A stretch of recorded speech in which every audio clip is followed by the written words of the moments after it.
merci d'être venu ce soir pour nous entretenir. Moi, c'est Bintou Sana, Madame Lunana. Et je suis aux États-Unis depuis septembre de 1998. Donc, ça fait à peu près 22 ans. Et ça a été un périple long. Ça n'a pas été facile. Je suis arrivée ici avec 2 petites filles, des jumelles, et puis une grossesse de 7 mois. Et quelques mois après, j'ai eu le petit frère des jumelles. Et vraiment, c'était difficile. Il fallait s'occuper de 3 enfants. Il fallait aussi se battre pour survivre dans un endroit où je ne connais pas beaucoup de gens, où les réalités me sont totalement étranges. Et ce n'était pas facile, mais je me suis débattue. Et 22 ans après, je ne regrette pas d'être venue aux États-Unis. Je suis infiniment reconnaissant à Dieu qui m'a permis d'être là. Donc, bon, les difficultés en tant que mère, j'en ai tellement rencontré et je vais vous faire rire avant de continuer. C'est que je ne savais pas comment utiliser le car seat. Donc, quand j'ai eu mon fils, c'est venu avec le sous-bassement, le car seat là. Et je trimballais ça comme ça avec l'enfant dedans et le poids.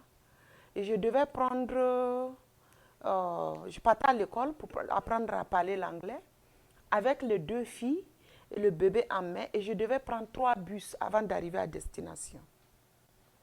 Donc, ça a été des moments très, très, très difficiles, surtout avec le froid. Comme je vous ai dit, n'est-ce pas que je suis arrivée en septembre et quelque temps en décembre, j'ai accouché. Et puis, quelques mois après, il fallait affronter la vie. Et je devais sortir avec les 3 enfants et prendre le bus. Ce n'était pas facile. Donc, difficulté avec les enfants, j'en ai tellement rencontré, mais ça, c'était juste une parenthèse pour faire rigoler. Mais par rapport au tresse, la question est, est-ce que je tressais au pays? Non, en tant qu'amateur. J'ai coiffé en tant qu'amateur, comme toute jeune fille burkinabé. Entre nous, on pouvait se caracoler les cheveux juste pour être présentable, mais pas de manière professionnelle. C'est arrivé aux États-Unis que je me suis rendu compte que les tresses, ça pouvait bien rapporter. Et je me suis mise dans la danse et j'ai appris à tresser de manière professionnelle vraiment ici aux États-Unis. Parce que c'est une autre technique qu'ils utilisent. Je ne connaissais pas cette technique. Donc, je ne peux pas dire que je coiffais avant de venir. Voilà. Bon, les difficultés que nous rencontrons, c'est beaucoup. C'est très divers. C'est vrai, il y a des clients qui sont très difficiles, très impolis. Il y a des clients qui sont difficiles à satisfaire. Et il faut être très patient. Il y a des clients qui peuvent te parler très mal. Il faut supporter, il faut encaisser parce qu'on dit que le client est roi. Et il y a des clients aussi qui, tu finis de les coiffer, elle te dit je prends l'argent dehors et elle disparaît. Et il nous est arrivé même de poursuivre des clients jusqu'au plaza de Walmart là. Et on n'a pas pu les avoir.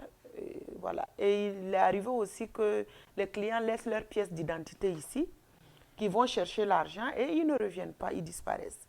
Donc, les difficultés, on en a vu beaucoup, beaucoup. Le bon côté, c'est que j'ai aimé de ce travail, c'est que c'est un travail libéral.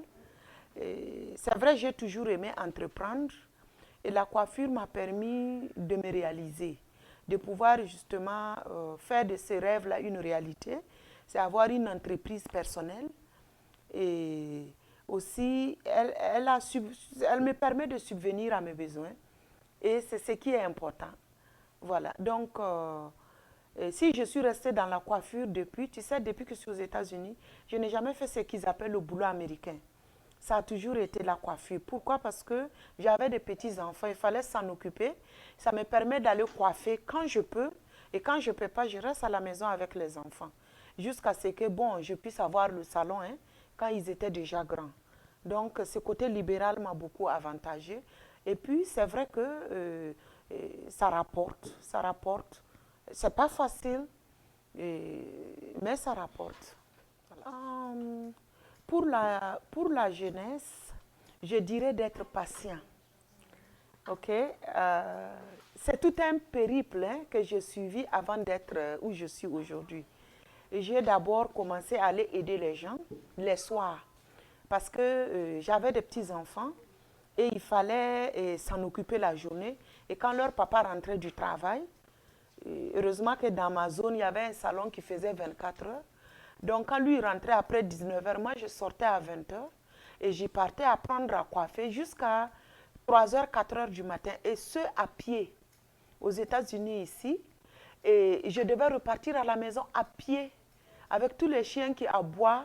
Ce n'était pas facile. Mais j'ai persévéré, et après, j'ai trouvé un endroit où, quand j'ai su comment coiffer, où j'ai commencé à coiffer, et je gagnais un peu d'argent. Et quelque temps après ça, j'ai commencé à coiffer de chez moi, à la maison, dans mon appartement. J'ai commencé à avoir des clients petit à petit. Et après mon appartement, quand j'ai pu acheter finalement une maison, j'ai arrangé le garage de ma maison et j'ai commencé à coiffer à la maison. Et quelque temps après ça aussi, petit à petit, de la maison, j'ai pris une place au bord de la route, mais c'était à l'étage parce qu'en bas c'était trop cher. Donc j'ai coiffé pendant 3 ans à l'étage, où je n'avais pas vraiment beaucoup de clients, ce n'était pas facile, mais j'ai persévéré. Et après, j'ai trouvé une place où je suis aujourd'hui depuis 2006. Et j'ai ce salon depuis avril 2006 et ça va, par la grâce de Dieu, ça va. Maintenant, mon mot à l'égard de la jeunesse, c'est que, comme je l'ai dit pour commencer, il faut être très patient. Il faut être très persévérant. Il faut persévérer et il faut aussi se donner.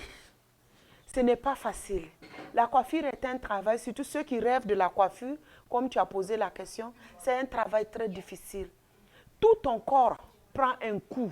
Tu es debout sur les pieds du matin au soir et tu encaisses, et, comme disent les Américains, le nonsense des clients. Tu encaisses tout et aussi tu deals avec les coiffeuses, les tresseuses qui parfois ne sont pas faciles.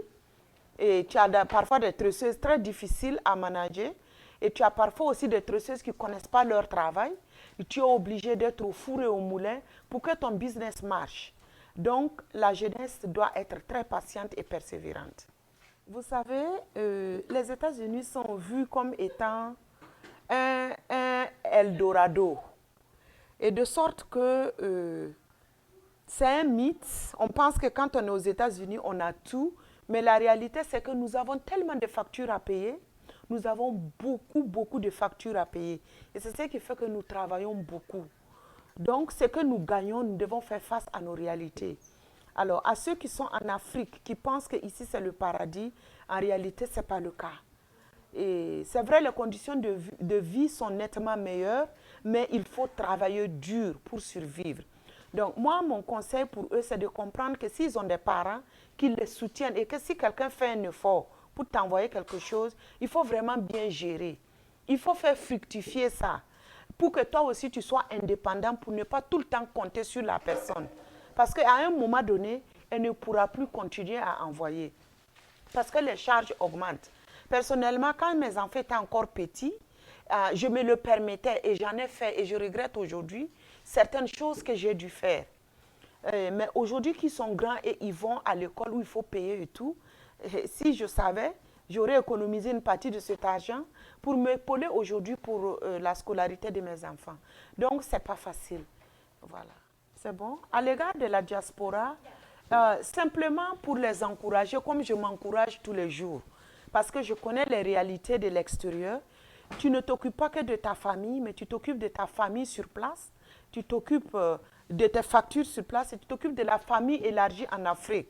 Donc, je les encourage à persévérer, mais si j'ai un grand mot à dire à la diaspora, à ceux qui sont surtout venus maintenant, c'est de pouvoir se préparer pour les jours à venir.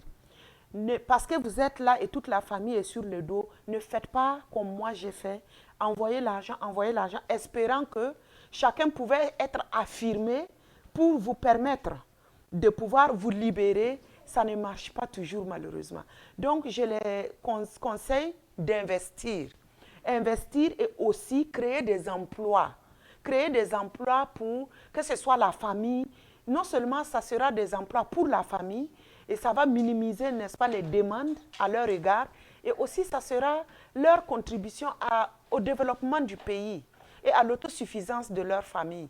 Donc, c'est le mot que moi j'ai pour la diaspora et aussi de bien vivre. Voilà.